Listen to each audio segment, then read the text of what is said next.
مدینہ اس وقت سکون میں ڈوبا ہوا تھا، گلیاں سناٹے میں تھی اور گھروں کے دروازے بند تھے، لیکن اس خاموشی میں ایک عجیب سی بے چینی چھپی ہوئی تھی۔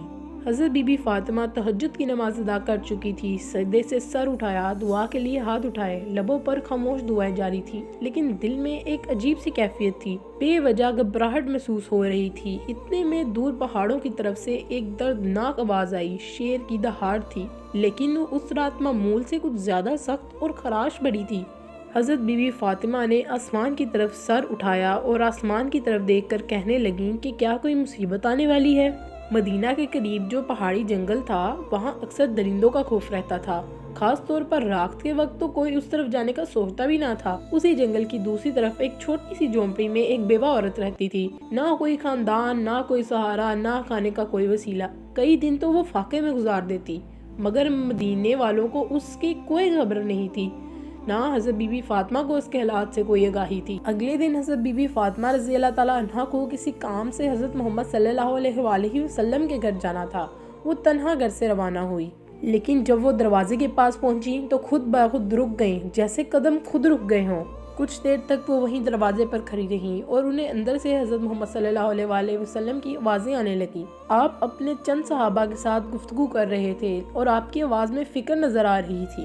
آپ صحابہ کرام سے فرما رہے تھے کہ اے میرے دوستو، کیا تم جانتے ہو کہ پہاڑوں کی اس طرف ایک چھوٹی سی جھونپڑی میں ایک بیوہ عورت رہتی ہے؟ اس کا شوہر راہ خدا میں شہید ہو گیا تھا، وہ بہت ہی غریب ہے اور آج وہ 2 دن سے بھوکی ہے، ہمیں اس تک کھانا پہنچانا ہی ہوگا، اس کی مدد کرنا ہمارے ایمان کا حصہ ہے۔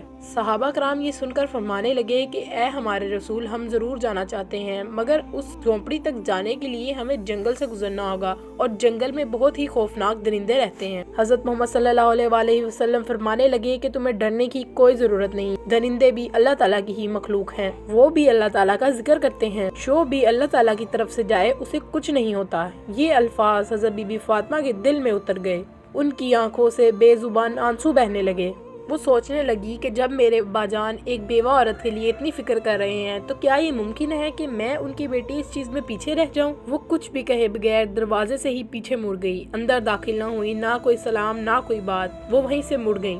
قدم خاموشی سے پلٹے اور وہ اپنے گھر واپس روانہ ہو گئی، دل میں یہ مقصد لیے ہوئے کہ وہ ضرور کچھ کریں گی۔ اصل میں بی بی فاطمہ کا دل بہت ہی زیادہ نرم تھا۔ جب انہوں نے سنا کہ ایک بوڑھی بیوہ عورت 2 دن سے بھوکی ہے تو ان کا دل تڑپنے لگا۔ جیسے ہی بی بی فاطمہ گھر پہنچی، انہوں نے فوراً چولہا جلایا اور 2 روٹیاں بنائی اور ساتھ میں کچھ کھجوریں بھی کپڑے میں ڈال لیں۔ جیسے ہی وہ باہر نکلنے لگی تو دروازے پہ سلمہ رضی اللہ تعالیٰ عنہ تشریف لے آئیں۔ سلام کر کہنے لگیں کہ اے فاطمہ، میں تو تم سے ملنے آئی تھی، مگر تم کہاں جا رہی ہو؟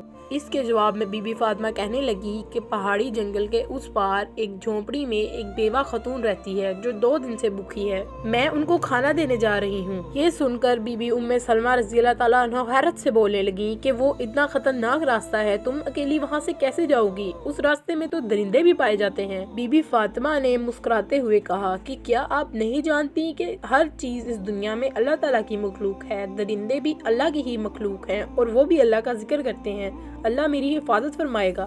یہ بول کر وہ دھوپ سے جلتے ہوئے رتیلے راستے پر تپتے ہوئے صحرا کی طرف چل پڑی۔ قدم دھیرے دھیرے آگے بڑھ رہے تھے۔ کچھ ہی دیر میں سورج مغرب کی طرف غروب ہونے لگا، آسمان پر روشنی بہت کم ہونے لگی، جانور اپنی پناہ گاہوں کی طرف لوٹنے لگے، ہرن تیزی سے اپنے ٹھکانوں کی جانب بھاگے۔ ادھر حضرت محمد صلی اللہ علیہ وآلہ وسلم ایک صحابی سے کہنے لگے کہ تم جاؤ اور اس بیوہ عورت کو کھانا دے کر آؤ، لیکن ابھی صحابہ کرام اٹھنے ہی لگے تھے تو حضرت محمد صلی اللہ علیہ وآلہ وسلم مسکرانے لگے اور کہنے لگے کہ شاید تمہیں معلوم نہیں، لیکن فاطمہ پہلے ہی نکل چکی ہے۔ 2 صحابی بھی اسی نیت کے ساتھ صحرا کی طرف روانہ ہو گئے۔ ادھر حضرت بی بی فاطمہ سلسان راستے کے ذریعے جھونپڑی کی طرف بڑھ رہی تھی۔ وہ تنہا تھی، لیکن ان کے قدموں میں کوئی ہچکچاہٹ نہیں تھی۔